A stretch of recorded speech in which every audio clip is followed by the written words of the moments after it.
እናትና ልጅ ሴጣኖች ታያላችሁ። ይኸውልህ ቤሉል፣ አንተ በማን አትግባ። ከወሰደችው እውነቱን እናውቃለን፣ ካልወሰደችውም ደግሞ ይቅርታ እንጠይቃታለን። በቃ ያንቺ ይቅርታ ቁስላቸውን አያጠፋውም። እሺ፣ ያደረግሽው ነገር ቀላል አይደለም። የኔ ልጅ ተረዳኝ። የቶሚ አንድ አለኝ የምለው ስጦታዬ ነው። እኔም ወርጄ አይደለም። እሺ፣ ይህንን ያክል አመት ስትኖሪ ዕቃ ጠፍቶብሽ ያውቃል? አያውቅም። እና ታዲያ ምን ሆነሻል? በቃ አሁንም አረፈድም። ይቅርታ ብለሽ በትኛቸው። አይ እንደዛ ማድረግ እንኳን አልችልም በጭራሽ። ቤሉል ስጣት። እኔ በራሴ በጣም እርግጠኛ ነኝ። ኧረ ተይ፣ ቢገኝብሽስ? ከተገኘብኝ ዛሬውኑ ከነ ቤተሰቦቼ እቃችን ሰብስበን እንወጣለን። እኔ ሌባ አይደለሁም። ወይኔ ጉዴ! ቆይ ኤልሹን እኔ እንዳደረገችው ምኑ ላይ አድርጋ ይሆን እንዴ? እንደዛ ከሆነ አለቀላቸው። በሁሉም ፊት ማፈራቸው ነው። በቃ ፈጣሪው አንተ ጠብቃቸው። ኤልሹ ቆይ ይህን ያክል ጊዜ ስታውቂኝ እንደዚህ ማደርግ ልጅ ነኝ? ታዲያ ለምን ፈራሽ? ክፈታ። ኤልሹ እረፊ፣ አትሞጣሙጭ እንዴ! ሰው መቼ ስለ ምክንያት ይሄን ያህል አይፈራም። በጣም ተከራከሩን እኮ። ቤሉል ስጣቸው፣ ይክፈቱት። ማም፣ ይህ ነገር የሚጸጽትሽና የምታፍሪበት እንዳይሆን ግድ የለም ስጠኝ።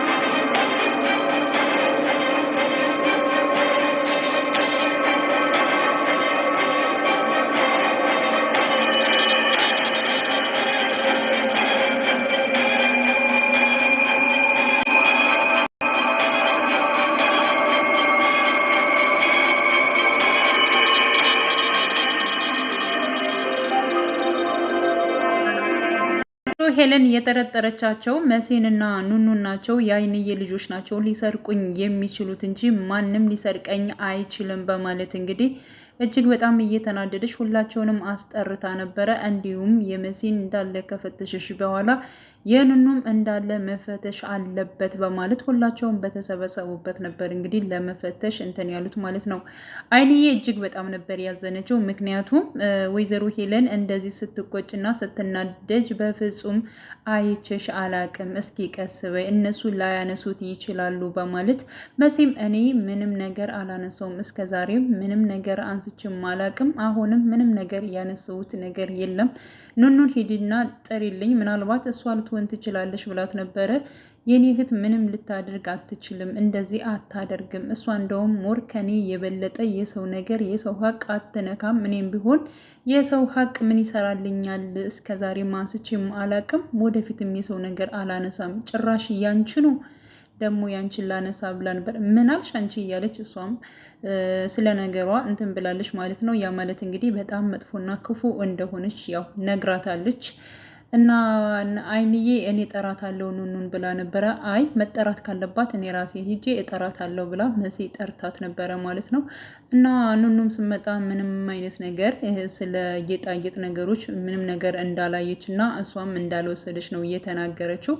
እውነት ለመናገር ቤሎ አሁን ላይ ስለነቃ ደስ ይላል ማለት ነው። ምክንያቱም አጎቱ ብሎታል ማለት ነው። ናሆም ያፌት ማለት ነው በደንብ ነግሮታል። ያው እንደምትወዳት አውቃለሁኝ፣ ግን ደግሞ በዚህ ልክ አይደለም ብሎታል ማለት ነው። ስለ ቤቱ ስላለው የአባትክን ንብረቶች በሙሉ ልትቆጣጠር ይገባል፣ ስለ ድርጅቱም ያን ሁሉ ነገር ማድረግ አለብህ ብሎት ነበረ። ግን እሱ እኔ አላደርገውም፣ እማዬ በጣም ጥሩ ሴት ነች፣ እንዴት እንደዚህ ላደርግ እችላለሁ? ያውም በሀዘኗ ላይ እኔ ዛይን ነገር ማድረግ አይደለም ማሰብ አልፈልግም ብሎት ነበር ማለት ነው። እና ናሆም በራሱ ነበረ እንግዲህ ነገሮቹን ለመፈጸም የተዘጋጀው ማለት ነው። አንተ ካላደረከው እኔ ራሴ አደርገዋለሁ ብሎት ነበር ያፌት። ቀጥታ እንግዲህ ወደ ወይዘሮ ሄለን ጋር በመሄድ ወደ ድርጅቱ ለመግባት ነው። ድርጅቱን መቆጣጠር ነበር የፈለገው።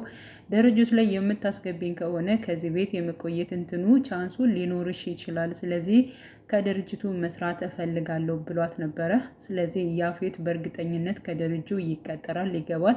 ስለዚህ ድርጅቱን በራሱ በቁጥጥር ስር ሊያውለው ይችላል ብዬ አስባለሁ ማለት ነው። እና ቤሎ አሁን ላይ ነገሮቹን ነቅቷል። በዚያ ላይ ደግሞ እህቱም ኤልሳ ማለት ነው እጅግ በጣም አስቸጋሪ እንደሆነች እንግዲህ እያየ ነው። ምክንያቱም ነገረ ስራዋ ሁሉ በጣም ለኑኑ ያላት ጥላቻ በተለይ እየተረዳ የመጣ ይመስላል ማለት ነው። እና ቤሎ በዚህ መልኩ ስለነሱ ቁሞ መናገሩ እጅግ በጣም ነው ደስ የሚለው። አይንዬ ምንም ነገር አታስቢ፣ እኔ በወይዘሮ ሄለን ቦታ ሁኜ ይቅርታ እጠይቅሻለሁ። ሲቀጥል ደግሞ የአንቺ ልጆች በጣም ጨዋ ናቸው። እንዳንቺ በስርዓት ያደጉ ልጆች አይቼ አላቅም እና ምንም እንዲከፋሽ በፍጹም አልፈልግም ብሏታል አይንዬን ማለት ነው። ጥሩ ሄለን እንግዲህ ቤሎ እንደዚያ በዚያ ልክ ማለት ነው ለአይንዬ ሲከራከር አሊያም ደግሞ ለልጆቿ ሲከራከር ወይዘሮ ሄለን እጅግ በጣም ነበር እየተናደደችው። ቤሎ አንተ ምንም የምታውቀው ነገር የለም ዝም በል እያለችው ነበር። አዲስ ፍቅረኛ የተባለችው ራሱ በቃ ተዋቸው እነሱ ራሳቸው መፈተሽ ይችላሉ እኮ እያለች ነገር ስትሰራ ነበር። አንቺ ደግሞ ዝም በይ በማያገባሽ አትግቢ እያላት ነበረ ማለት ነው። መሲም እየተናገረች ነበር በውስጡ ሄለንና እንዲሁም ደግሞ የኤልሳን ተንኮል የእናትና ልጅ ተንኮላችሁ ጠብቆ አንድ ቀን እሰራላችኋለሁ እንደዚህ እንዳረጋችሁኝማ ዝም ብዬ አልቀርም እያለች ስትፎክር ነበረ። እንግዲህ የመሲ ጓደኛ ማለት ነው ስለ ቤሎ ባደረገውና በተናገረው ልክ እጅግ በጣም ነበር ደስ ያላት ውስጧን። ሲቀጥል ደግሞ እሷ በደንብ ጠርጥራ ነበር። እርግጠኛ ነኝ ይሄን ፈትሹ ብላ ያመጣችው እሷ የእናቷን ወርቅ አንስታ ወይንም ደግሞ የእናቷን ጌጣጌጥ አንስታ ከኑኑ ቦርሳ አድርገው ነው በእርግጠኝነት ይህን ያክል ይከፈት የምትለው። ስለዚህ እንደዚህ አድርጋ ጉድ ልሰራት ነው በማለት አስባለች። በጣም አሪፍ ነው። ከዚህ በፊትም ስላደረገችው ነው በነገራችን ላይ የጠረጠረቻት ከራሷ። አሁን ወይዘሮ ሄለን ከቤት ያሉ ሌሎች ሴቶችን ራሱ ማለት ነው በእንግደኝነት ራሱ የመጡትን አልጠረጠረችም። የጠረጠረች መሲንና ኑኑን ነው ማለት ነው። እና እስከ ዛሬ ሲኖሩ እንዴት ያልጠፋ ነገር አሁን እንዴት ደርሰሽ ጠፋት ያለሽ? ይህ ነገር ጥሩ አይደለም እማዬ ተይ እንጂ እስከ ዛሬ ኑሮን ቤተሰብ አይደሉ ወይ እነሱስ? ለምንስ እንደዚህ አይነት ቃላቶች ትናገሪያለሽ? እያለ ቤሎ ነገሮችን ለማረጋጋት እንዲሁም ደግሞ የተሰበሰቡትን በሙሉ ለመበታተን ፈልጎ ነበረ። ሁሉም በየቦታችሁ መሄድ ትችላላችሁ፣ በቃ ተበታተኑ፣ ነገሩ ይብቃ ብሎ ነበር። ወይዘሮ ሄለን ግን አይቻልም በቃ እኔ ትክክለኛውን ነገር ማወቅ እፈልጋለሁ፣ መፈተሽ እፈልጋለሁ ብላለች። ኑኑም ችግር የለውም ይፈትሹ፣ እኔ የማንንም እቃ አልወሰድኩም ብላለች። እሷ ስላልወሰደች በራሷ ተማምናለች ማለት ነው። ግን ደግሞ ሁልጊዜ የምጥላት ኤልሳ ማለት ነው እውነት ለመናገር በተለይ ኑኑን ለመጣል ኑኑ እንድትሰቃይ ተማራ ከዚህ ቤት ምንጥቅ ብላ እንድትወጣ ነው የምትፈልግ። የያዛት ራሱ አለብሽ የተባለችው ራሱ ህመሙ ራሱ ለእሷ ሀሳቡ በቂ ነበር።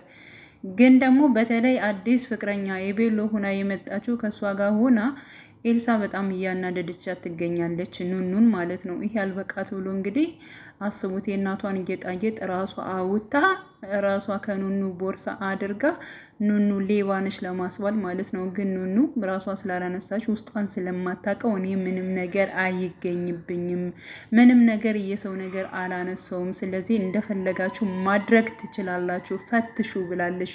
እና እዚህ ነገር ውስጥ ራሱ ቢገኝብኝ እኔና ቤተሰቦቼ አሁኑኑ ወጥተን መሄድ እንችላለን፣ በጨለማ ምናምን የሚባል ነገር የለም፣ በቃ እኔ እውነት አለኝ፣ እኔ የማንንም እቃ አላነሳውም ብላለች ማለት ነው። ግን ያው እሷ አድርገዋለች። በነገራችን ላይ ምን እንደተመኘው ታውቃላችሁ? እኔ የእውነት ነው የምላችሁ እንደው ያንን ቦርሳ የሆነ ሰው ፈትሾ ምን አለ አንስቶት በሆነ ነው ያልኩኝ ማለት ነው። አሊያም በሎ ወይም ደግሞ መሲ አስቀድመው ወደ ቦርሳው ሄዳ ኤልሳ ሳታመጠው ፈትሸው ማለት ነው። ወይንም ደግሞ ኑኑ ፈትሻ ወርቁን አውታ ሌላ ቦታ ጥለው በሆነ ነው ብዬ የተመኘሁት ማለት ነው። ከዚያ ቦርሳ አጠቃላይ ባልተገኘ ብዬ ተመኝቻለሁ። እንግዲህ ሊገኝም ላይገኝም ይችላል በእርግጠኝነት። ግን ደግሞ ቢገኝም ከዚያ ቤት ደግሞ አይወጡም ማለት ነው። ምክንያቱም ቤሎ በጣም አሁን ላይ ከነሱ ጎን ነው ያለው እና በዚህ ምክንያት ከዚያ ቤት አይወጡም ብዬ አስባለሁ። ሌላው አዶኒ ነው። አዶኒ እጅግ በጣም እየተናደደ ነው። ወደ ራሱ መጥቷል። በቃ ካጠገቡ ሆኖ የሚያወረው የሚረዳው ሰው የለም። ሁሉም ስለ ራሱ ነገር ነው እንትን የሚለው እና እጅግ በጣም አባቱ ናፍቆት እያለቀሰ እየጠጣ ይገኛል። ግን ደግሞ ማን እንደዚህ እንዳደረገ የአባቴን ገዳይማ ማግኘት አለብኝ፣ ሲቀጥል የኔ የሆነን ነገር ደግሞ ማንም አይወስድብኝም ብሏል ማለት ነው። ስለዚህ ስለ ኑኑም ነው። ኑኑን ስለሚወዳ ስለሚያፈቅራት ያው ቤሎ እንዲወስድበት አይፈልግም፣ ለራሱ ማድረግ ይፈልጋል። ለእኔ ካልሆነች ወይ እነሱ እገላለሁ ወይ ራሴ እሞታለሁ ሲል ነበር። የአባቱንም ገዳይ ደግሞ ፈልጎ ማግኘት እንደሚችል እጅግ በጣም ሲያወራ ነበረ። ሲቀጥል አዚህ በኋላ የማታውቁኝ አዶናይ ነው የምሆነው በማለት እንግዲህ ሲናገር ነበረ። ስለዚህ አዶኒ ዝምታውን ሰብሮ በጣም በብዙ ነገሮች ይቀየራል። የአባቱ ገዳይም ማን እንደሆነ ማለት ነው። ስለሱ ጉዳይም በደንብ የሚያጣራ ይሆናል ብዬ አስባለሁኝ። እንግዲህ ምን ይፈጠራል የሚለውን ወደፊት አብረን የምናይ ይሆናል። ውድ የቻናሌ ተከታታዮች ቤተሰቦች በያላችሁበት ሰላማቸው ይብዛልኝ። ለቤቴ አዲስ የሆናችሁ የደውል ምልክቱን በመጫን ቤተሰብ ይሁኑ። ነባር ቤተሰቦችም ስለምታበረታቱኝ እጅግ በጣም አመሰግናለሁ። መልካም ጊዜ ተመኘውላችሁ።